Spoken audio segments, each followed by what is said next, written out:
नमस्कार, मी विद्या शेळके. वाजले होते रात्रीचे 3:30 आणि मी चालले होते पिकअपला जायचं होतं एअरपोर्टला. एअरपोर्टवरनं फॉरेनर पॅसेंजर होते आज माझे. त्यांना पिकअप करून निघायचं होतं मला आज शिर्डीला. पॅसेंजर पिकअप करताना म्हणजे आमच्या इथे चालू होतं मेट्रोचं काम, त्यामुळं रस्त्यामध्ये मशिनरी वगैरे खूप लागत होत्या. पण म्हटलं काही हरकत नाही, एअरपोर्टला म्हटलं पोहोचणं महत्त्वाचं आहे. एअरपोर्टला पोहोचले आणि पॅसेंजरला पिकअपच करायला गेले तर तिथे मॅडम काही नव्हत्या. पण मग बराच वेळ वाट पाहिल्यानंतर मॅम आल्या, कारण की त्यांचं फॉरेनचं सिम कार्ड होतं. त्यांना सिम कार्ड घेऊन कॉन्टॅक्ट करायला वेळ लागला.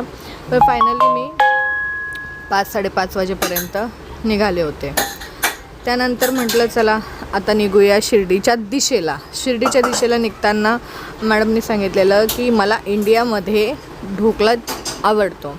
तर मग माझे मिस्टर पण ऑन द वे होते. मग त्यांना सांगितलं की येताना तुम्ही ढोकळा घेऊन या. मग मुलुंड मार्केटमधून त्यांच्याकडनं आम्हाला ढोकळा घ्यायचा होता. त्यांनाही भेटलो, त्यांच्याशी फोटो काढले आणि आम्ही निघालो पुढच्या प्रवासाला निघालो. CNG पंपावर आलो, CNG भरला आणि लागलो समृद्धीला लागल्यानंतर मॅडमला झोप येत होती, कारण की त्या खूप लांबून प्रवास करून आलेल्या होत्या, बाहेरच्या कंट्रीतल्या होत्या. बऱ्यापैकी दिवस आम्हाला समृद्धीलाच उगला होता. मॅडमला म्हटलं करा, तुम्ही आराम करा. त्या झोपल्यानंतर मलाही झोप येत होती, पण म्हटलं करूया मॅनेज. मग म्हटलं चला आधी परत CNG भरला. सिन्नर पंपावर गेलो. सिन्नरला समृद्धी उतरल्यानंतर 2 किलोमीटरवर हा पंप आहे. तिथं गेल्यावर CNG वगैरे भरून घेतला आणि परत पुढच्या प्रवासाला सुरुवात केली. परत समृद्धीला आलो आणि म्हटलं आता डायरेक्ट शिर्डीमध्येच मॅडमला ड्रॉप केल्यावरच आता आपलं जे काय पुढचं प्लॅनिंग करूया. कारण की मॅडमला ड्रॉप केल्यावर मला परत दुपारी 12 वाजता पिकअप होता. पण पुढे सांगतेच तुम्हाला काय झालं आहे त्या पिकअपचं. मग आम्ही आलो शिर्डीमध्ये आलो. मग समृद्धी महामार्ग सोडला आणि लागलो मनमाड नगर हायवेला लागलो. तरीसुद्धा मॅडम काही उठल्या नव्हत्या, त्यांची झोप काही पूर्ण होत नव्हती. त्यांना म्हटलं काही हरकत नाही आहे, हॉटेलपर्यंत जाऊसपर्यंत तुम्ही झोपा. मग फायनली शिर्डीमध्ये आलो. मॅडमचं हॉटेल 2 नंबर गेटच्या समोरच्याच हॉटेलला होतं. त्यामुळं म्हटलं चला इंटरनॅशनल हॉटेलच्या अगोदर 2 नंबरच्या पार्किंगमध्ये मॅडमची हॉटेल होती. मग तिथे गेलो. तिथे पण मला वाटलं पार्किंग चार्ज वगैरे काय द्यावं लागेल का. म्हटलं पार्किंग नाही करायचं आहे, मला फक्त ड्रॉप करायचं आहे. मग ह्या पार्किंगमधून त्यांची हॉटेल म्हणजे पार्किंगच्याच इंटरेस्टला हॉटेल होती. पार्किंगमध्ये गेलो आणि तिथे ह्या समोरच्या हॉटेलमध्ये मॅडमची रूम बुक होती.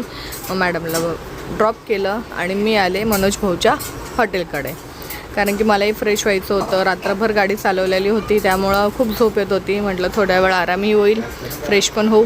सगळ्यात रिजनेबल हॉटेल जर कोणती असेल तर मंगेश भाऊंची. शिर्डीमध्ये मंगेश वाघ म्हणून त्यांचं खूप नाव पण आहे. खूप छान हॉटेल आहे.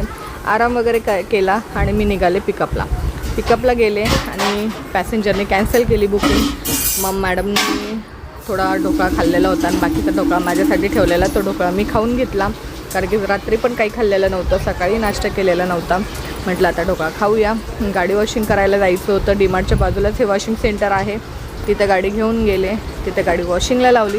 इतकी छान वॉशिंग करून देतात इथे, म्हणजे एकदम प्रामाणिकपणे काम कशाला करणं म्हणतात. तर इथे DMartच्या बाजूला, मला नाव माहीत नाही आहे, जर व्हिडिओ तुम्हाला नाव दिसलं ते समजून घ्या तुम्ही कोणाचं वॉशिंग सेंटर आहे ते.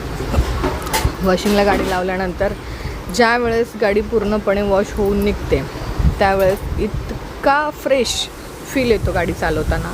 इतकी छान गाडी वाटते की खरंच असं वाटते की आत्ता एकदम आंघोळ वगैरे करून आली गाडी पण. त्यानंतर मी आले लासूर स्टेशनला, कारण की मी संभाजीनगरला मुलीला म्हटलं थोड्या वेळ भेटून घ्यावं लगेच. दुसऱ्या दिवशीची बुकिंग घेतलेली होती. आणि लासूर स्टेशन म्हणजे 16 नंबर एक्झिटला तुम्ही उतरल्यानंतर एक 10 ते 12 किलोमीटरवर CNG पंप आहे. हा पांडव लॉन्सच्या समोर, सातबारा हॉटेलच्या समोर. इथे आले. इथे नेहमी 24 तास CNG तुम्हाला मिळतो. पण एकच विषय की थंडीमध्ये इथे CNGच बसत नाही गाडीमध्ये. पण आता बऱ्यापैकी CNG गाडीमध्ये फुल केलेलं होता. प्रेशर पण चांगलं होतं. त्यामुळं CNG भरून मी आले संभाजीनगरच्या माझ्या घरी. आले आरोहीला माहीत नव्हतं, त्यामुळं ती खूप रडायला लागली माझ्या गळ्यात पडून. की मम्मी एकदम सरप्राईज होतं तिच्यासाठी. आणि मलाही असं होतं की खूप दिवसानंतर मुलीला भेटल्यावर एकदम मन भरून येतं. मग त्यानंतर घरी आलो. मग तिला म्हटलं चल आज स्वामींचा प्रगट दिन आहे, आपण तयारी करू आणि स्वामींच्या मंदिरात जाऊन येऊया. तयारी वगैरे केली आणि स्वामींच्या मंदिरात निघालो. स्वामींच्या मंदिरातही खूप गर्दी होती प्रगट दिन असल्यामुळं. मग त्यामुळं म्हटलं चला आता दर्शन बाहेरूनच घेऊया, आतमध्येही खूप गर्दी होती. बजाजनगरला हे स्वामींचं केंद्र आहे. स्वामींचं दर्शन बाहेरूनच घेतलं आणि लगेच निघालो घराकडे. व्हिडिओ तुम्हाला कसा वाटला, आवडला असेल तर नक्कीच कमेंट, लाईक आणि शेअर नक्कीच करा. सबस्क्राईब करा आणि असेच व्हिडिओ पाहण्यासाठी असाच सपोर्ट राहू द्या. धन्यवाद.